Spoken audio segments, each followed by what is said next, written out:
I hate gift giving and receiving. Receiving gifts is so weird. What do you say? Thank you? This is Coffee Convos with Kale Lowry and Lindsay Chrisley. I really want you to be in your feels, Kale. That does not interest me whatsoever. I feel very attacked by you. A spirited discussion about motherhood, friendship, family, and life in the public eye. I'm just not with the fakery anymore. There's a fakery bakery around here. Here's Kale and Lindsay. Good morning, kitty cat. I love your shirt. Thank you. I was saving it for this episode, actually. How are you? I'm doing good. Can we just have a little chat about hair for a second? Yeah, sure. I got a Brazilian blowout, and I just need to tell you, like I've been telling everybody else who will listen to me that doesn't even care about my hair, do it.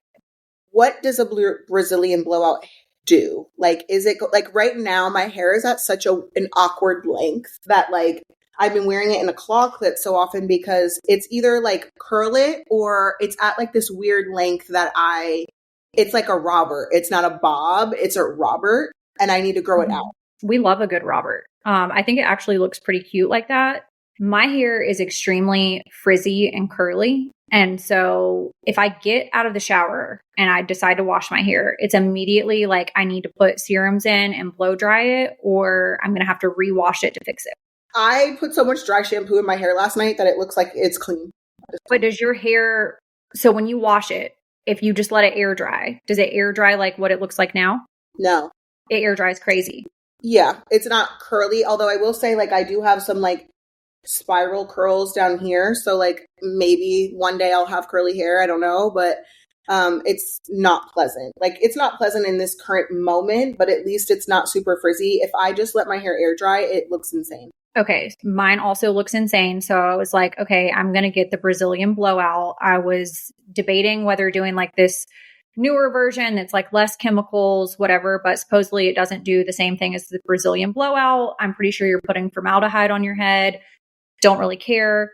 Did it. And when I tell you last night I washed my hair, now this was not including the washing time, but from the time I got out of the shower, brushed my hair, put my drying serum in, it was dry in 7 minutes. Can Straight. we talk about the hair washing process really quickly?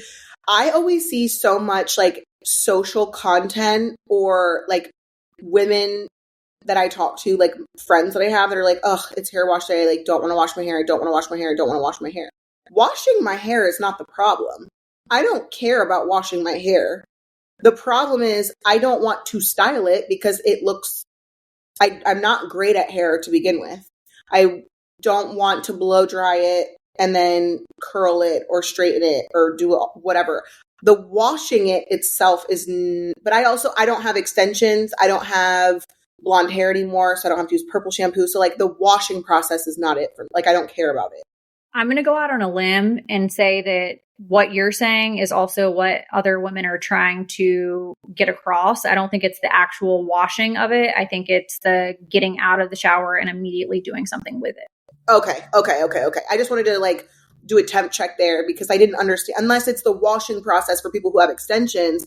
Because when we were growing up, I don't know if it was like this in Atlanta or wherever you grew up, South Carolina and Tennessee. I feel like you're from all three.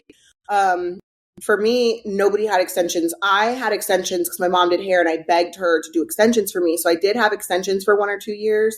But outside of that, like nobody had extensions. So they weren't as common as they are now. I feel like today, everyone you meet has hair extensions at some point. It's so crazy that you say that because I see little middle school girls getting out in the like drop off line. Totally can tell they have extensions in their hair. And I just wonder if my parents would have ever allowed that. I don't think that they would have. Times are obviously very different now. Girls are doing the self-care routines, the Ulta and Sephora hauls, having all the things that we just didn't have. If we were moisturizing our face, it was because it was the same moisturizer that was going on our body. Yep.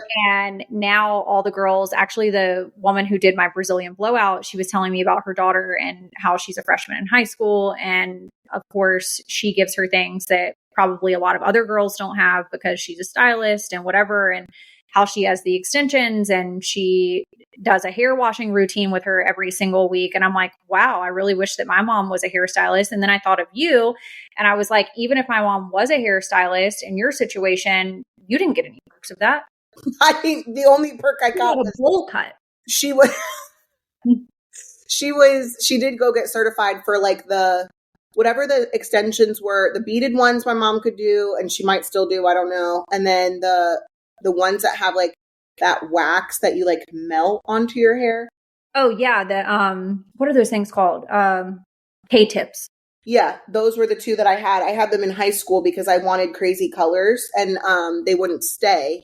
So my mom just gave me those, but it was like a full head. It was like a whole production for my mom. Honey, these girls at the middle school, they will get out and they have like tinsel extensions in their hair. Oh, see, but like, that's kind of fun. No, it's so fun. But I'm like, back in the 90s, if we would have gone to our parents and said that we wanted to get hair extensions, they would have looked at us like we were fucking crazy. 1,000%. 1,000%. Think about like all of the cost that is associated with that, all of the maintenance that is associated with that. Like, how much is too far? That's a great question. I wonder that about like the Sephora and Ulta hauls, which just the cost in general, I don't know. I have been doing a deep dive on my own personal spending and I have huge financial goals that I'm trying to hit. If Valley came to me today and said that she wanted hair extensions, the answer is no right now. You're going to have to wait until next year. Well, I mean, I get that. Also, I've been doing a deep dive on my bathroom. Oh. And I don't know what got me into this phase. I feel like I always do this every fall. I must have had like a major trauma in fall at some point. Actually, I did. I don't even know why I'm sitting here trying to act like I'm fucking lying. It happens every time. Every fall, it's like the smell of the air causes me to do the most craziest things. And I don't know if the trauma that is the car at the courthouse. Yeah, definitely. Okay. And like when I smell the air, I have to do things that like I can fixate on. Yep. So my bathroom, for example, going through all of the products, looking at expiration dates. I used to be that girl that would go and buy shit on sale, which I don't really know how to shop sales that much. And I know that sounds crazy, but I'm just like not good at it, you know? Same. I know there's a lot of people out there that are like super savers and they go out and find like the greatest deals. You were telling me about Kristen doing that. Just never really been my thing. But I did used to get in the habit of purchasing things that's like, oh, it's buy one, get one free. And I think I'm getting a deal, but really it's expired. Oh, is that how that works? Yeah. And did you know that like makeup expires, skincare expires? I had no idea about this until I got somebody to come and help me learn an organization. I act like I'm like this super organized person, but really like at my core, I'm not. Everything in my house is organized, but like that's not really who I am. When I tell you the amount of products that are in a box upstairs that I did not use, that I thought that I was doing like this buy one, get one free thing, but really it just became buy one and one's trash, is alarming. I'm really trying to focus on just the things that I use. Like I don't need things in my bathroom that I might use. The beauty influencers specifically that have this like insane amount of like makeup products, like I don't understand it. I'll never understand it. I literally have one of each thing in my house. Like and I will use it until the pan is showing. When I came to Delaware, I put my makeup in a Ziploc bag and I probably had 6 things like in total because I've tried to like really perfect like a minimalized version of a makeup routine. You don't need all that shit. No, agreed. Completely. Like who's doing all of that every single day? Because you're not. No. And like for this content house, like I went out and I bought one of each thing that I use at home so I don't have to travel it back and forth, but I'm not overdoing it. I'm not going to overstock. I don't want to have things in my house or here that I think I want to try and then I never get to. Like it's just too much. I tend to agree with that. Also, another thing that I've been doing is going through all of the Amazon sets that I have also overconsumed. And I have found that why am I buying stuff in all of these colors that I'm not going to wear? I have a bone to pick with Amazon fashion and TikTok shop. There have been a couple quality graphic tees that I've gotten from TikTok shop that I'm assuming is like, so a lot of the things on TikTok shop are also on Amazon. And I don't know if anyone realizes that. A couple of them are sort of like small shops. They are better quality, like Comfort Colors t-shirts with the graphic that I like, right? So there's been a couple, but there has been a recent barrel sweatpant situation on TikTok shop that Emily told me is also on Amazon. I washed them and put them in the dryer and I can't wear them anymore. Like the quality is so bad with this fast fashion. I'm no longer wasting my money on that. And I really I don't want to spend an arm and a leg on quality pieces either, but I am absolutely not purchasing shit quality from Amazon and TikTok shop anymore. And some of them it's weird because it's one of those things that you don't realize until you already get it. Like you don't know what quality it is. But I'm so pissed off about this specific pair of pants because I was like, I really like them. They're so comfortable. They're so stretchy. I sized down 2 sizes. I just really like them. And maybe it's a case of like, don't put them in the dryer. I don't know, but it pissed me off because I'm like, I don't have time or money when I have 7 fucking kids to be buying multiple pairs of sweatpants over and over again because these first pair are falling apart. Coffee Convos podcast is brought to you by Progressive Insurance. You chose to hit play on this podcast today. Smart choice. Progressive loves to help people make smart choices. That's why they offer a tool called Auto Quote Explorer that allows you to compare your Progressive car insurance quote with rates from other companies, so you save time on the research and can enjoy savings when you choose the best rate for you. Give it a try after this episode at Progressive.com. Progressive Casualty Insurance Company and affiliates, not available in all states or situations. Prices vary based on how you buy.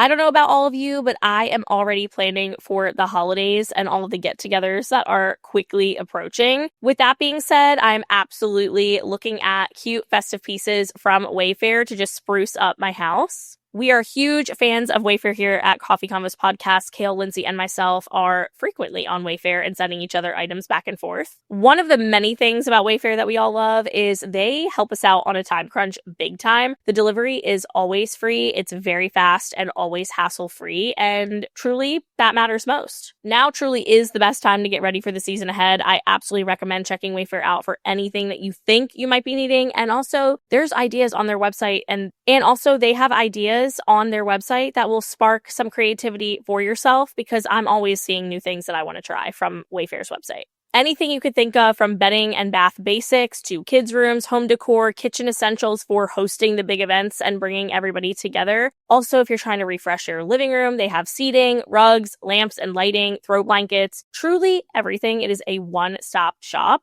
Wayfair's huge selection of home items in every style makes it easy to find exactly what's right for you. I also love their filter features on the website. You can search for things that are specifically in your budget, search by color, aesthetic, all of the things that you can think of. They make it so easy. Get organized, refreshed, and ready for the holidays for way less. Head to wayfair.com right now to shop all things home. That's WAYFAIR.com. Wayfair, every style, every home.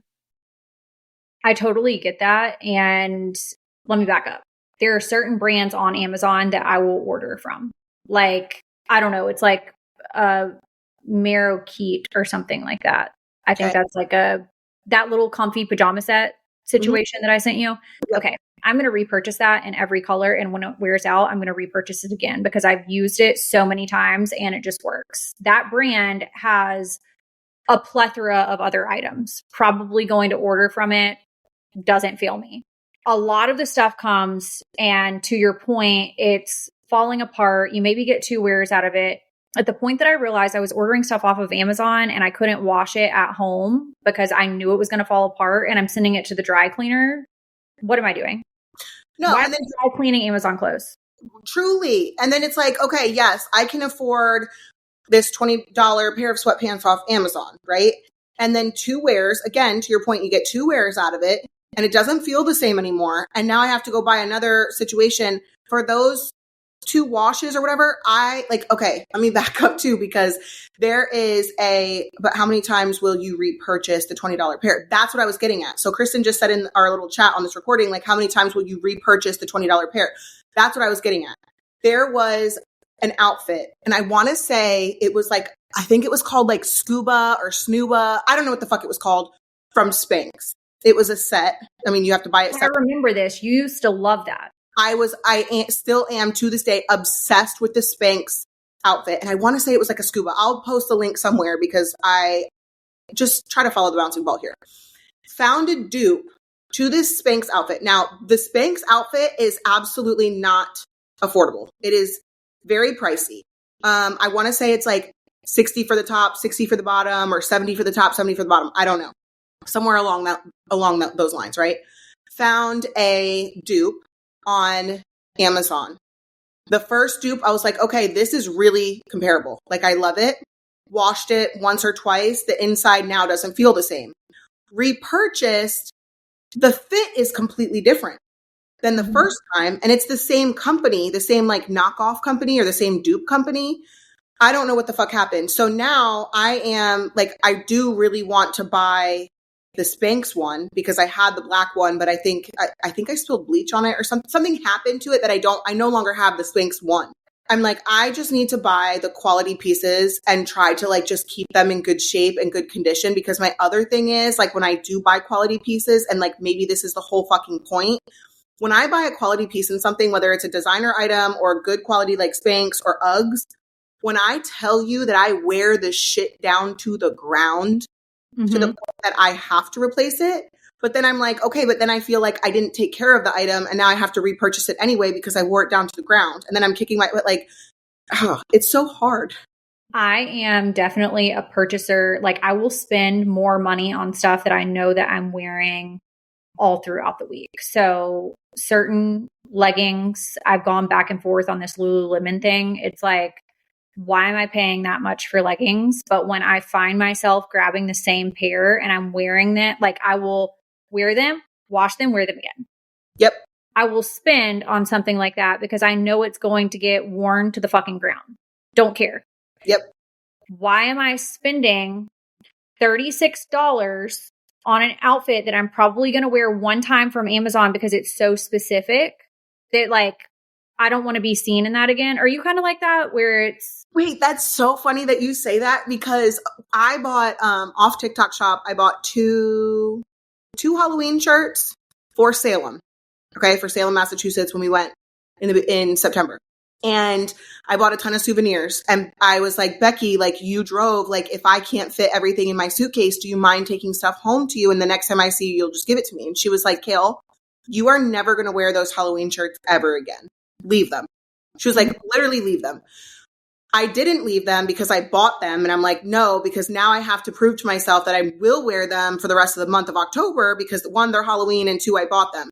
That being said, I took what she said so literally that now every time I see a cute shirt on TikTok shop or on Amazon or wherever, whatever, I'm not buying it because it is so specific. I don't want to be seen in it again, or I don't have a purpose for it outside of this one event. I'm no longer buying it for that event. Does that make sense? See, I've gotten to a place like that now too. I went through, so I have a basket next to my washer and dryer, and it's for like my dry clean clothes. So when I take it off, if I know it's going to fall apart because I'm cheap bitch and I ordered off of Amazon, I'm probably going to take it to the dry cleaner. I went through that basket and probably had 30 different outfits of stuff that needed to go to the dry cleaner. And I'm like, first of all, why am I purchasing clothes that need to go to the dry cleaner? That's number one. We don't have time. Don't have time for that. Number two, I'm never going to wear this outfit again. So why am I putting this in this bin to now spend more money at the dry cleaner to dry clean it, knowing I'm never going to wear it? But I'm also a hoarder. So if I bought it and I'm like, oh, it's still cute, but I'm probably not going to wear it. Nope, getting it dry cleaned. That's a mental disorder. Yeah, I would agree. Like, but I do have the amount of like bullshit shirts that I have. Like, I don't know what anyone like graphic tees that like really don't mean anything, that have no significance or whatever. Like, I really only need 3 of them, but for some reason I have 40. Like, let's take a picture of our graphic t-shirt drawers and post them, because I am the exact same way. And I have held on to graphic tees for years and years and years and like never worn them past the first time that I wore them. I swear to you, if I went through my closet right now and purged everything, if I was not a hoarder, and purged everything that I have not touched or don't wear, I would probably have 10 items in there, I swear. But I need to do that. It would make I know. But like, what's wrong with us that we can't do it? It's like, nice. we're holding on to either the fact that we think we might wear it, or we're holding on to the fact that we spent money on it, so we need to keep it. Why are we doing that? Can we do a challenge where we go through our stuff? Everybody's doing this with us. We're going through our stuff and we're going to count the items that we know that we would wear in our closet. And I bet you it's anywhere from like 10 to 12 items. I would agree with you. I'm also want to be more mindful about like, I don't want to call them plain, but more like solid pieces instead of like shit that I can only wear with certain things. Speaking of like, Kristen said in here, I just donated so many, I don't ever fucking wear them. So I donate a lot of my clothes that when I do like purges and stuff, I do donate them. But some pieces I put on Poshmark, like the good ones that I know that other people can wear, right? Well, someone recently told me about a baby shower idea or like a baby gift idea. And it is secondhand items that you get off of like Poshmark. They basically do it like grab bag style. I have not seen it specifically on Poshmark. Somebody that is friends with Becky told me about this idea that she has seen like grab bag style listings for like babies or toddlers or even like people like us. Like we might have 20 fucking graphic tees that are pretty cute, but like we don't want to wear them anymore. List it for all 20, $50, put it in a grab bag, and then list it on Poshmark or something for like $50. I've seen people do that on Facebook Marketplace, specifically with the baby clothes. It's so smart. And you could do it as a baby shower gift if that person, or like a sprinkle, and you can wash them yourself and make sure that like the ones that have stains or the really ugly ones, you like pull them out. But like, what a great way to, we'll say like upcycle. I agree with that. I actually saw something that came across Facebook the other day, and it was this girl talking about how she had gifted some clothes of her child that outgrew them to a friend. And then friend has them for a period of time. And then she sees the friend is reselling those items on Facebook Marketplace. And she was asking like, should I be offended or should I not be offended? How do you feel? I think that if you gave them to your friend out of the kindness of your heart and she used what she could while she had them and then they're still in good condition and she chose to list them, I mean, that's no longer your place. Do I think it's tacky? Yeah, I do think it's a little bit tacky, but I also understand because it's whatever. Two sides for me. Like, if but you're like, what if that person needed the money? I know, but like, I see both sides of this. If you're giving it to your friend and your kid no longer is wearing it, you should be giving that as a gift with no strings attached. At the point that you're upset that that person is reselling the stuff after they've used it, that's with strings attached.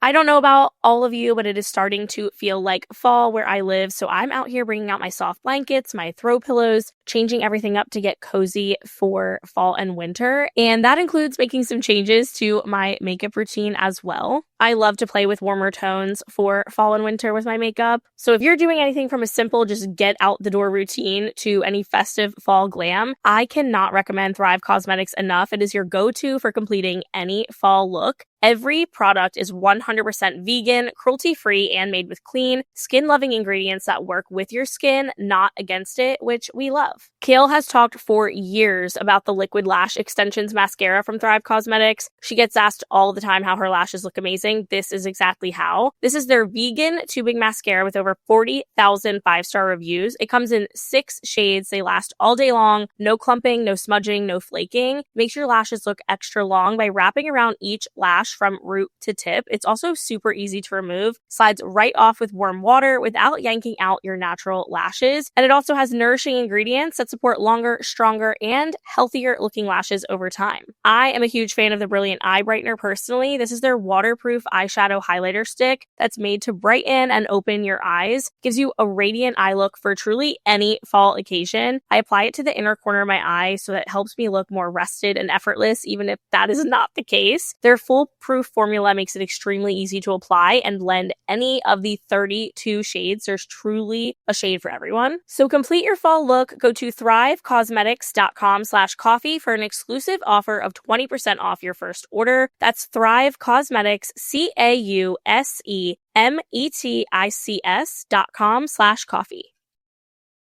I get on TikTok this morning and a woman is talking about how this man is on TikTok learning about women's health and he's like enraged by it. And so naturally, I'm curious about what the fuck is going on. And I click like the bottom search bar thing that has like man raging about women's health, right? I click on it. This man has like a 15-part series of him learning about women's hormonal health and their bodies and things like this, right? Mm-hmm. And these videos have millions of views. His most recent video, I think, was day 15 of learning. Kristen, will you please play the first video of him learning, or one of the videos, whichever one you find the most engaging? I am so impressed by him and just so thankful that a man is actually diving into women's health, because we are not studied. And he literally says, was it him or somebody else? The creator that was talking about him, or he said they study male pattern baldness more than they study endometriosis for women. Wait, what? Yes. And so like the outrage that is coming from this man, and like I need it to be said right here on Coffee Combos podcast, men need to focus on women's health, because yesterday somebody made a comment to me, looked me dead in my face, and he said, I have never met another woman that goes as hard as you do for women. And I said, and that's part of the problem. I said, men like you need to also advocate for women, because you recognize why I'm speaking up and what I'm speaking up about and what I'm speaking to. Men are part of the problem. And this man is not part of the problem. This man is doing the Lord's work. Let's see him. Dog, I'm trying to tell you, I feel like women should be madder. Like, I don't get it. Because like the more you look into women's health, you're like, bro, how are y'all even remotely accepting this? But then you're like, wait, they're not accepting it. This is why every woman I've ever met, if she talks about her own health, she immediately gets angry. And I've been like, why are you getting so angry? Now I get it. Because you go to the doctor and the doctor is so consistently condescending about your health. Or if you have like a completely logical question, they're like, oh, they give you all shoulders. They give you all shoulders about like something as simple as like, hey, is there any treatment that I could do for like endometriosis or PCOS or anything that could lower the pain of my current periods? Like, literally, it is baffling that like you could be like, hey, I might need like an ultrasound so I could like look at my body, figure out what the heck is going on currently. They're like, yeah, we got nothing for you. All shoulders? You're all shoulders right now? And it's wild because like the more things that women keep on telling me about women's health, you're like, bro, this is so much. Why aren't you madder? And it's like, the fact that you have women on your, like women are fighting against women's rights is even crazier. Like, bro, what? Like, I am shocked by all this. Like, the fact that there's not a lot of research on postpartum depression until recently, or like how do you explain to someone that you are depressed that your baby is not latching onto your breast and no one's willing to talk about it? Like, bro, no one's willing to talk about it? I'm mad for you. So that brings me to the next point that I learned last week. I talk about my health on this podcast specifically so much, and I have PCOS and I have either something wrong with my gallbladder or whatever. Did you know that the diagnosis of IBS is not real? Wait, what? IBS is just like a term that doctors like throw at people because it's a catch-all and it covers all the bases. It's not real. So then what is it if it's not that? It's a catch-all. It's like, oh, you're having these symptoms, you have IBS. Because they don't want to do further testing? Pretty much. They don't have an explanation. Maybe there isn't an explanation. Maybe doctors don't really understand why it happens, like whatever. But like, IBS is just a catch-all to like basically quiet their victim, quiet their patient, because they don't have real answers. It's so crazy that you brought this up because I was scrolling earlier this morning, and with it being Breast Cancer Awareness Month, somebody that I follow had posted all of these companies that are out here, you know, pink ribbons and supporting Breast Cancer Awareness Month. How about let's look into the chemicals of the stuff that you're putting into things and focus on that, and not just, oh, it's Breast Cancer Awareness Month. Like, the chemicals could be causing it. That's so interesting. Oh, could we talk about like awareness in general? Like when we're saying, oh, it's this, that, and the third awareness month, and we're wearing we're wearing a ribbon. Not a ribbon. We're wearing that color for awareness. Is that really awareness if we're not talking, if the shirt doesn't have resources, if the ribbon doesn't have a foundation that people can go to learn about said subject? What is wearing the color actually doing, right? Like there was a time where I think for football, Lincoln's team wore pink socks for October. Mm-hmm. But like, what did that really do? Like, can we have some education behind why we're wearing pink socks? Because that also has happened with Jackson before. And he would come to me and be like, hey, Mom, why are we wearing whatever color? And I guess maybe they're like, okay, well, parents, educate your kids on your own. But it's like, isn't that an opportunity to be able to educate them as a group of peers? And I'm guilty of it too. Like, oh, it's whatever awareness month. But like, what am I really doing for the awareness aspect of it? Mm-hmm. I just want to get better at that. And I want to brainstorm ideas like how we can do better with that. But like, what the fuck is the awareness color? Like, oh, you have PCOS. Okay, well, what's your experience with PCOS? A lot of people that have PCOS, we don't have answers. So like for PCOS awareness, cool. Kristen said, no one wants to hear this, but I think it's really mostly a marketing scheme for businesses to encourage people to buy. And I feel like they are doing something. I agree. I think the people who are doing and wearing the ribbons and wearing the colors, they think they're helping. They really do. This is not a shot at them by any means, because I've done it too. Like having Lincoln's football team wear the pink socks or whatever, like it feels like we're doing something, but we're not. And so that's why I say I'm also guilty of it. But to your point, Kristen, like, it is. I think that you are spot on when you say it is a marketing scheme. And that's actually really fucking sad.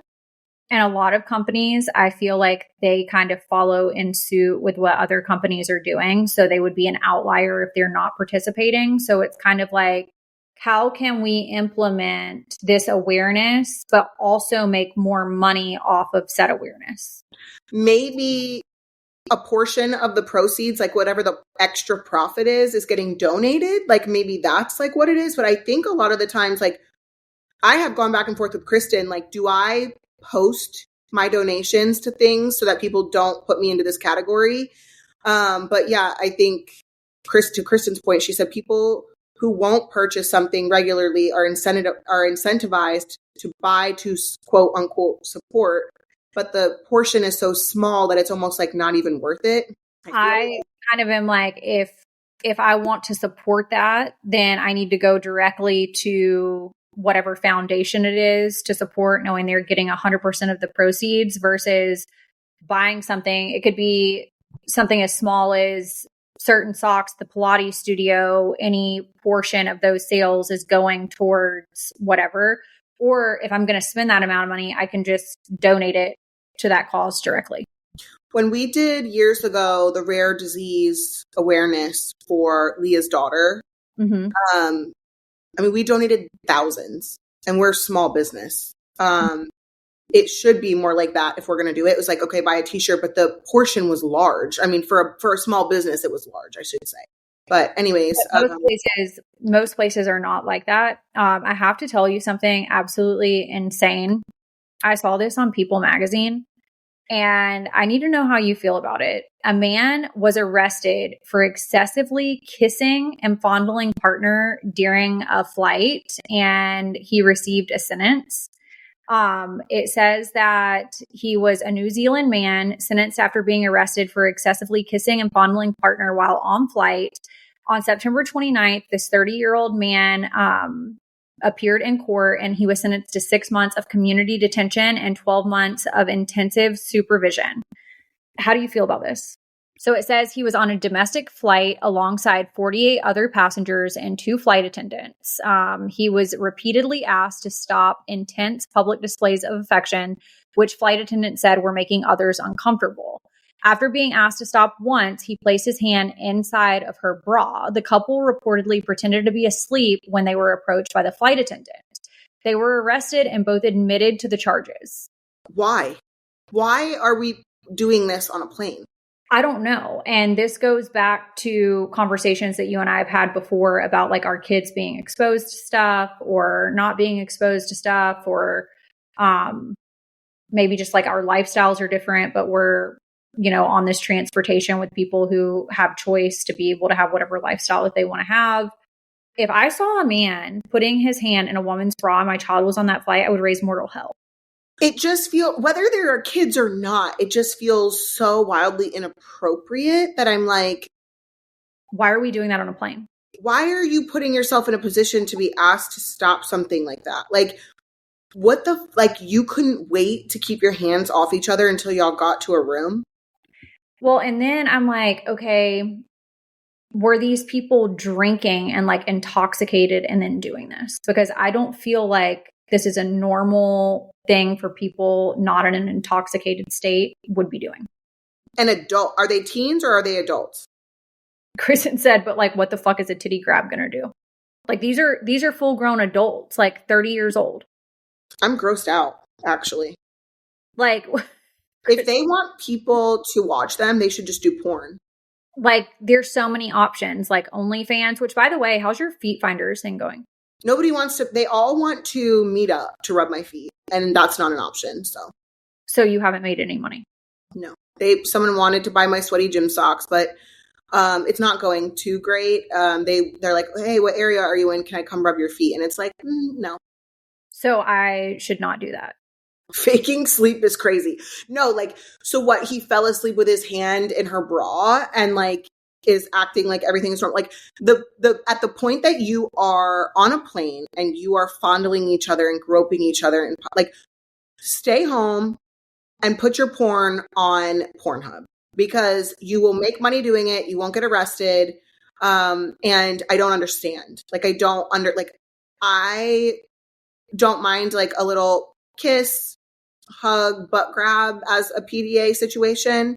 So I don't care that much. But if you're like literally eating each other's face and like fondling each other inside your clothes in a public place, like you've crossed the line and I don't want to see it.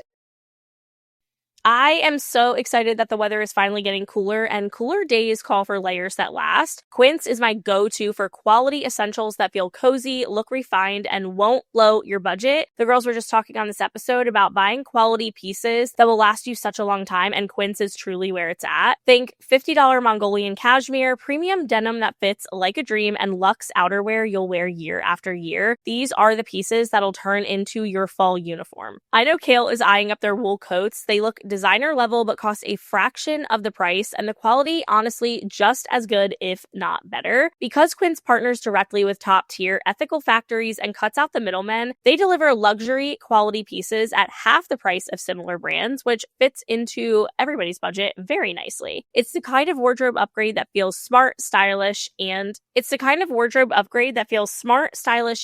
effortless. I cannot believe that the holidays are quickly approaching, and I'm already eyeing pieces that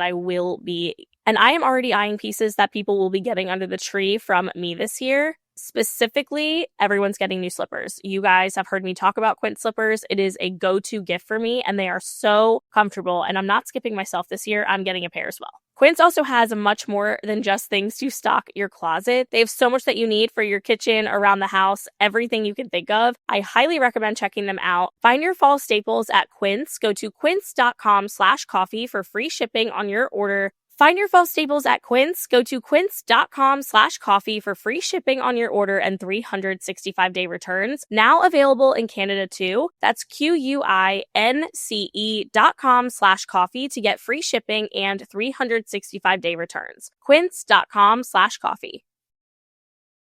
I am not like, and have never been a huge like public display of affection girly.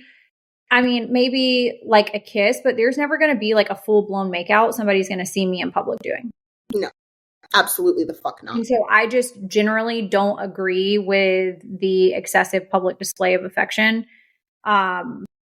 That should be for your bedroom or your house or your car or like places that you own, not just out in public. There is some crazy shit that I have seen just like being out and about at like nice restaurants, the shit that men will do and then women will participate in is insane to me.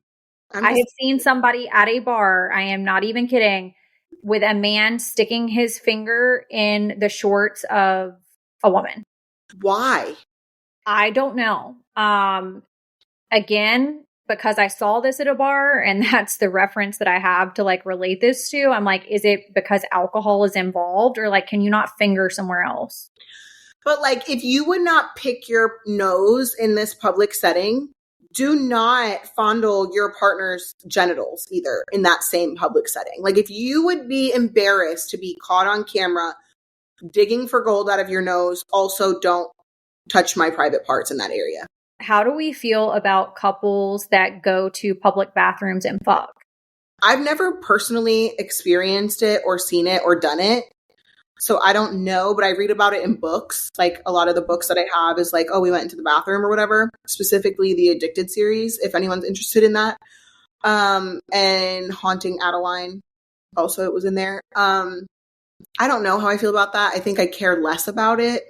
I just don't think, do I think it's appropriate? Not really, but like, do I care because if I'm not watching it, what the fuck does it have to do with me?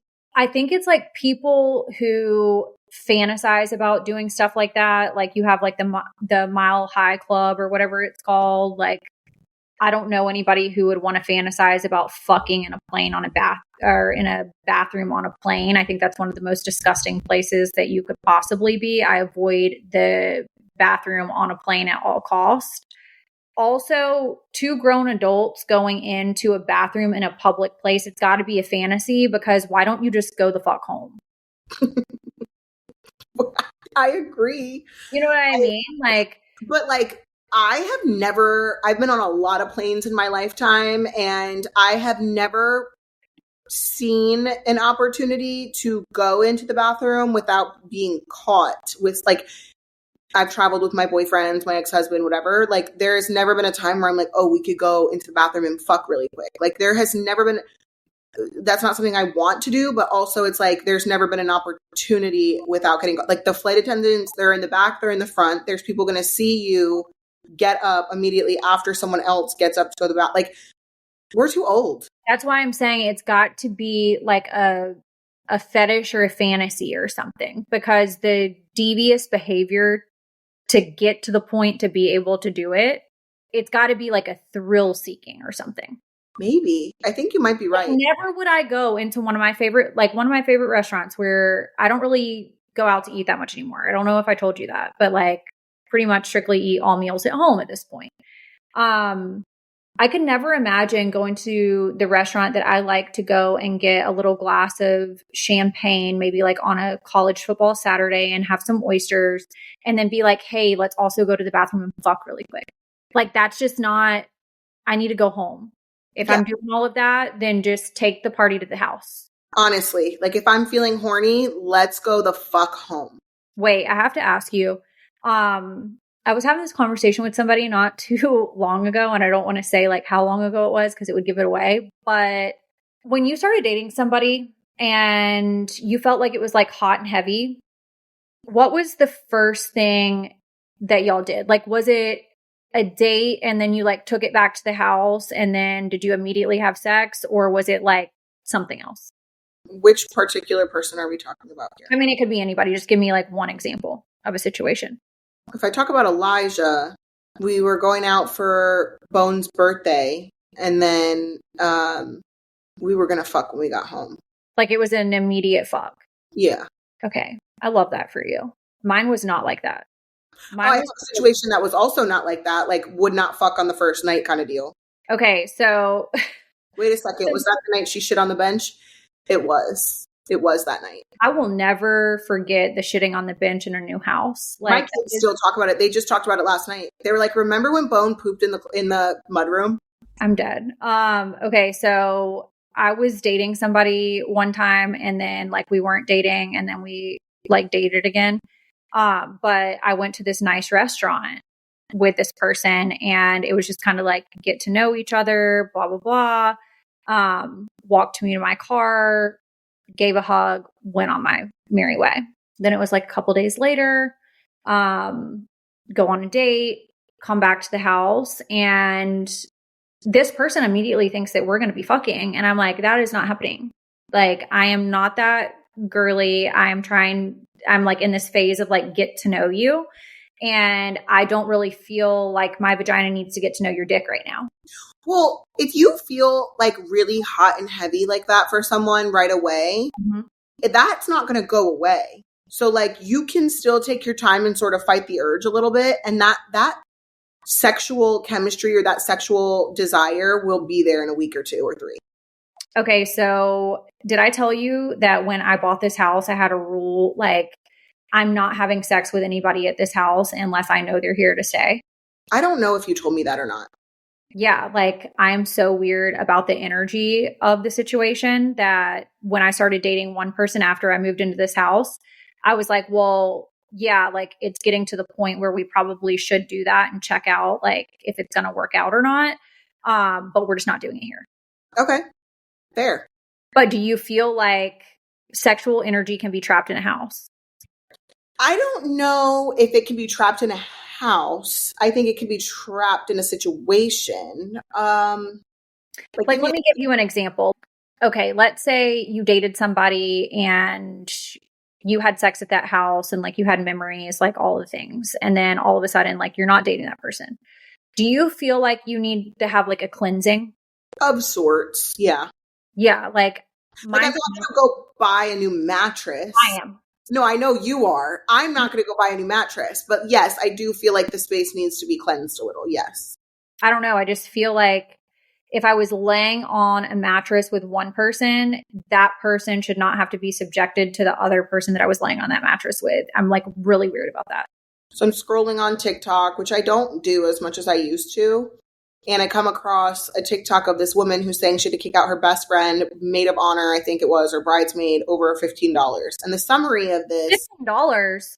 I'm going to have Kristen play the TikTok, but for those of you listening who just want the summary, there's a bachelorette in Cabo. 10 girls went, no pressure at all. Bride originally only wanted to go with sisters, as she has 5 sisters, but gave everyone the opportunity to go. Okay. Love that. No pressure. If you want to go, you're invited. If you don't, that's fine. You don't have the money, whatever. 2 girls lived in Texas and the rest in San Diego. We are referring to them as A and K. Okay. First night they went to a nightclub, had to get a bottle service to get into a booth. Bride wanted to buy the bottle, so they did that. Her sister ended up ordering another bottle, and some girls ordered beers. No big deal. Sister texts into group chat the next day to let everyone know the tab was $800 and said everyone needed to Venmo her $80. A and K were bothered by that because they said that they didn't drink a lot. A said that she only had 4 drinks from the bottle that night. Bride says she will pay for their portions because she wanted to buy a bottle anyways. A ends up emailing the nightclub for an itemized receipt because she was so bothered by this $80. A and K got it and were obsessing over it all week. Bride was trying to nip this in the butt as she wanted no drama on her weekend, which I respect and understand and empathize with. She tells A and K that they need to be on their own separate tabs moving forward. Bride reiterates that she will pay for their portions from night 1, but A and K insist that they don't want this to be a solution. Like they don't like it. On night 2, everyone is getting ready to go to dinner, and then the club. Bride sees A and K whispering to each other in the mirror as she's doing her hair. Bride heard A say, quote, "We'll just see how we feel after dinner," end quote. Bride asks if A and K are not going out to the club after dinner. A says she has a migraine and says her and K will see how they feel after. A is drinking cocktails at dinner, which seems off to the bride as A said she had a migraine. A and K say they're going home after dinner. Everyone else goes to the club, has so much fun. Bride sleeps in a different room that night because she didn't like the weird energy. Fine.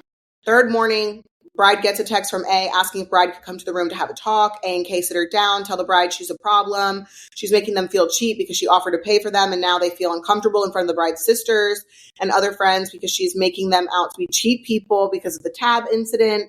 A and K let the bride know that they looked up flights the night before to go home because they are so bothered by this. Bride tells them that she thinks that they should leave and lets them know they're making her feel uncomfortable on her weekend. A said that she was 50-50 on leaving because she had already paid for the trip, so she wanted to use the Airbnb amenities while the group continued on with their itinerary. A and K say they need to go to breakfast to discuss this whole situation. A and K come back, happy as can be, and let the bride know they decided to forget about the incident. Bride decides to squash it. They have a great time at the end of the trip. A says they do want to contribute and pay for at least one of the bottles from the nightclub on night one. A says they did the math and it's $65 per person, not $80, which I don't agree with because you also have to tip. Mm-hmm. They get off their flight home. A scurries off to the bathroom. Bride does not hear from her for 3 weeks. And I'm assuming this is her best friend because she said that they stopped talking. She only reached out to ask if Bride changed her Amazon password because A is on her account. Bride sends a text back with how she feels and ends the friendship and blocks her immediately. The bride's friends and family message her a link to Reddit where A made an entire Reddit post about the bride. And the bride screenshotted everything, and there were 6,000 comments on this Reddit thread telling A that she was the asshole, and Bride takes it to TikTok to share what happens. We talk about our health a lot on Coffee Convos podcast. Kale was just giving us an update on hers, and we were talking about women's health. Our next sponsor, Ro, absolutely just gets it, and I want to take a second to talk about them. I don't know about for all of you, but a massive problem with understanding healthcare comes with how confusing insurance truly can be. So many people often do not know what is covered, what's not, where to even begin. However, Ro helps with this because they have a free insurance checker that breaks it all down, making it easier to get the care you may already qualify for. Ro gives you the info you need to feel confident in your decision to start treatment, and they make it super easy. Ro's insurance checker lets you know if you're covered for GLP-1s for free. If you want to see if you're covered, just submit your insurance card, and Ro truly takes care of all the rest for you. No paperwork, no hassle, no waiting on hold, which is amazing. Ro's free insurance checker will send you a comprehensive report of your coverage details so you can make a decision that's right for you and your goals. In fact, nearly half of all Ro members have insurance coverage. If you decide to move forward, Ro can help you understand if GLP-1s like Ozempic and Wegovy are right for you and your goals, but that's truly just the beginning. When you become a Ro member, you'll have support throughout the entire process. You'll have access to your provider on demand for any questions, which is amazing. Join the over 500,000 people who've trusted Ro to check their coverage for free. I have recommended Ro to so many friends and family, and they all have a fantastic experience with them. If I needed them, I would use Ro. Go to ro.co/coffeecombos for your free insurance check. That's ro.co/coffeecombos to see if your insurance covers GLP-1s for free. Go to ro.co/safety for boxed warning and full safety information about GLP-1 medications. But I just want to say, I'm so fucking sick and tired of people not having wedding etiquette. And when I say wedding, I mean the whole enchilada. I mean the bachelorette party, the bachelor party, whatever that looks like, the bridal shower, the whole nine yards. Stop committing to things that cost you money that you do not have. And yes, it is over $80 or $15, whatever the fuck.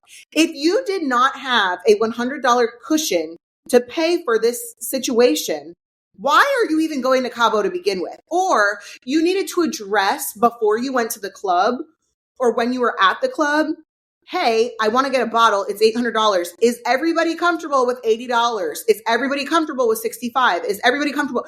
Because if not, it's a communication thing. But at the point that you are going to Cabo for a bachelorette party, you need to have some money to spend. Like if you don't have the $80, what are you even there for? I just feel like it boils down to the communication. And I have never been on a trip with girlfriends that I'm not like just split it down the middle or whatever. Like I don't care who orders what, whatever. I feel like it's all going to come out in the wash. Like I'll go places with girlfriends and one of my friends will be like, oh, I'm grabbing this round of drinks. And then I'll grab the next round of drinks, whatever it is. I'm not nickel and diming somebody because I paid $30 for a drink and, they paid $10 for my drink at the next place. I just feel like know your situation, know what situation that you're in and plan and govern yourself accordingly. Right. No, I agree with you. But it's infuriating to just I'm thinking about, I know someone who recently went to a wedding. He was the best man. And I'm like, what did you get as the groom's gift? Mm-hmm. Nothing. Didn't give a wedding gift of money. Didn't give a gift card. Didn't give anything. You're the literal best man. Mm-hmm. What do you need? I think this world has become so selfish and people just don't think. There is no world where I would end a friendship over $80. No, but why are these two so bothered over $80 each? Again, I cannot say it enough. If you didn't have an extra $100, why are you going? But also, just to bring mention to the Reddit part of this, how shitty of a person are you to go on Reddit on Am I the Asshole thread, I'm assuming. It was probably something posted in there. And be talking about your friend, but shit that you wouldn't be willing to say to them. No, I agree. Why are we using Reddit for something like that? Also, I just would like to say, to your point of my girlfriends will get this tab, I'll get the next one. We went to Salem with Becky, her wife, and then Leah, her wife, Becky's wife, Leah, had her best friend and her man come. We didn't even have a conversation really about it until we were already doing it. It was we went out to eat the one time, I covered the tab. We went to the Witch's Dungeon, and then Natasha and her husband paid that tab for everybody. And then we went somewhere else, and then Becky and Leah got the tab there.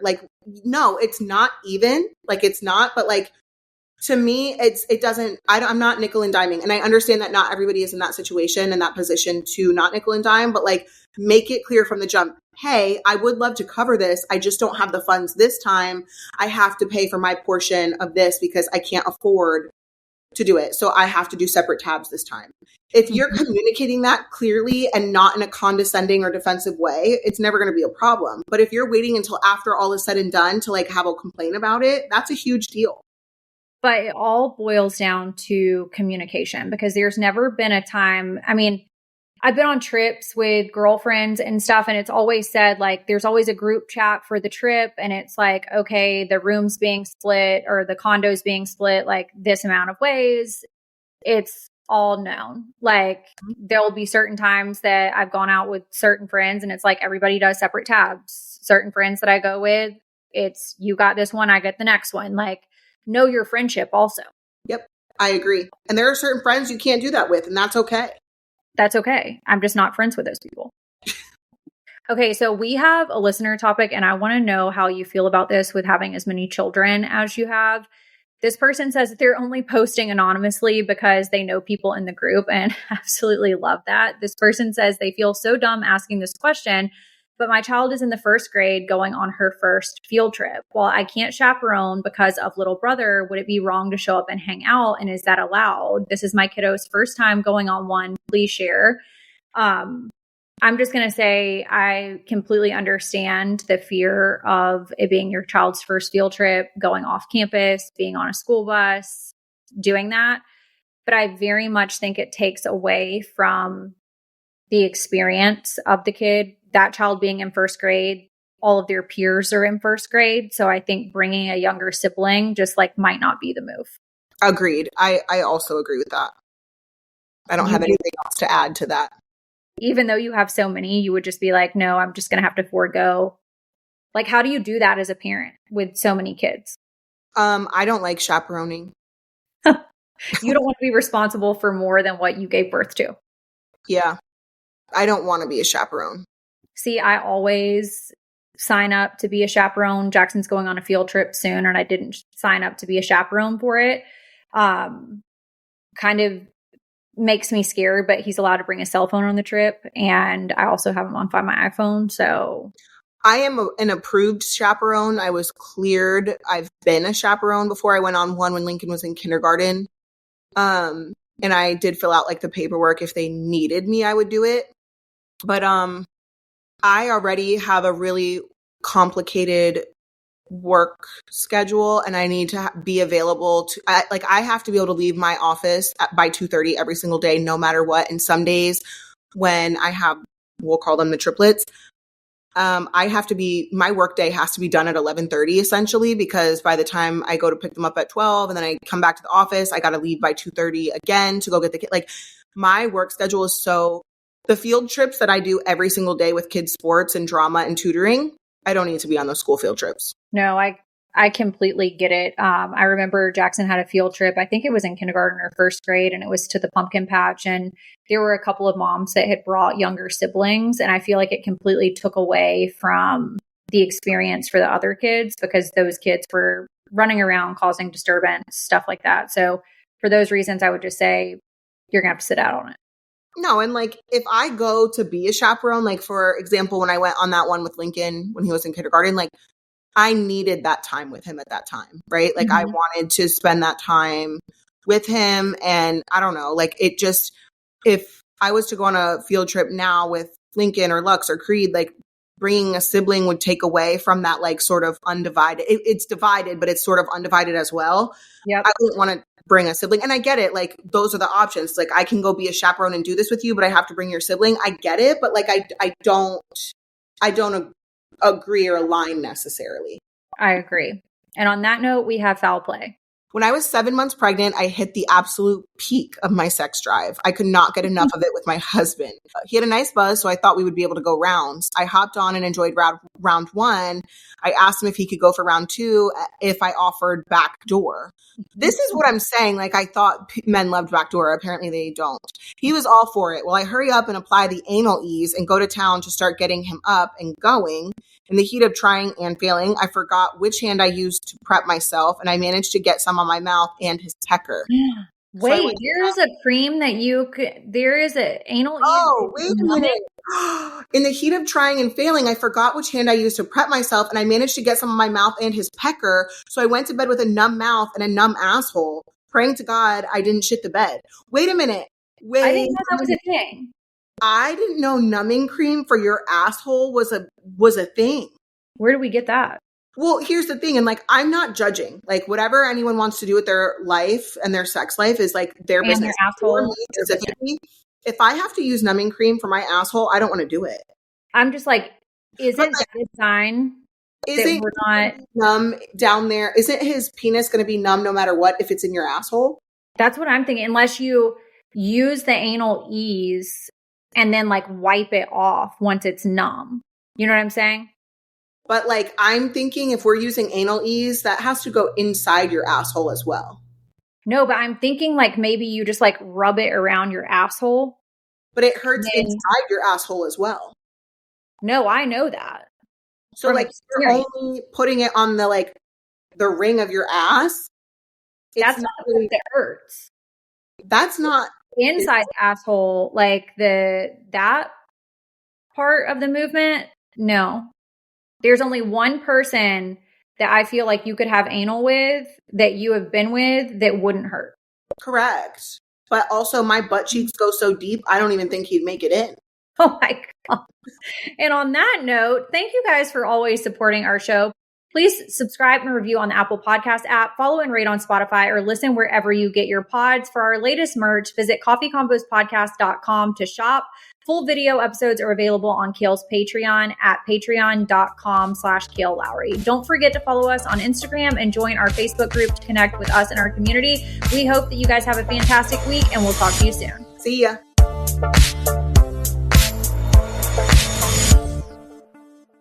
This October, Fear is free on Pluto TV with horror movie collections from Paranormal Activity, The Ring, You Will Die in 7 Days, Scream, and From Dusk Till Dawn. This is my kind of place. And don't miss the man-made nightmares in Mary Shelley's Frankenstein or the world-ending chaos in 28 Days Later. There's something in the blood. All the scares, all for free. Pluto TV. Stream now, pay never. Is this thing on? I'm Caitlin Bristow, host of Off the Vine podcast, where I get real. Well, maybe a little too real sometimes, with my friends and celeb guests from Bachelor franchise and beyond. I'm talking guests like Jonathan Van Ness, Nikki Glazer, Wells Adams, Elise Myers, Just like in this like business jacket, like I would love some tacos. Heidi D'Amelio, Big Brother's Taylor Hale, I have to bring it up because it happened and we're going to get through it. What'd I do? and so many more. So come hang out with us, hear ridiculous confessions, and get a little vulnerable because you know what? We're all just floating on this weird little planet together. Follow, rate, and review Off the Vine podcast wherever you listen to your podcasts.